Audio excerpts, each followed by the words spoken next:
ole tuna chon hay artui chum minani hi artui chum ke ol samdan hetia chut ke ti neu neu lovin hay tinga ti doni pamoya style ma hay tok le lam mấy gan chu ke về lam tiếng su kệ về lấy ngã này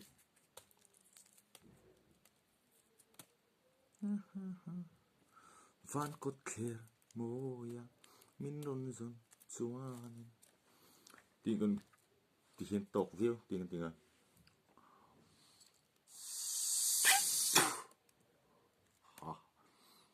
kệ bồi vắc khang ai đầu tiên mà tiếng artist theo sầm đàn anh ấy con mục bằng ha là nghe hay ôi hắn á ôi hắn là cái phô là cái mục bằng hai luôn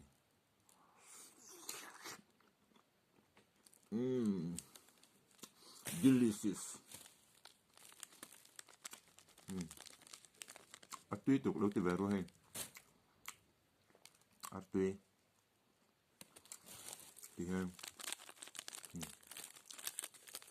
hay hắn đây kan sẽ phục lấy ngá đây mệt sốt lại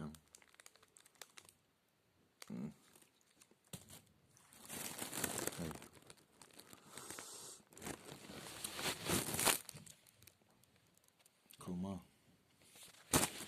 tuy nó sẽ tục tụi này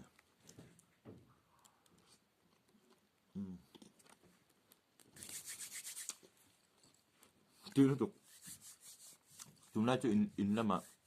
mà nếu con này vàng in năm video có lòng post thấy được không chúng mi ai chuan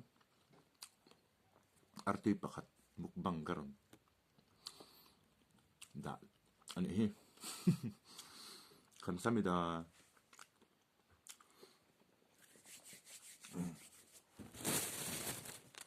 arti mukbang lungai meron em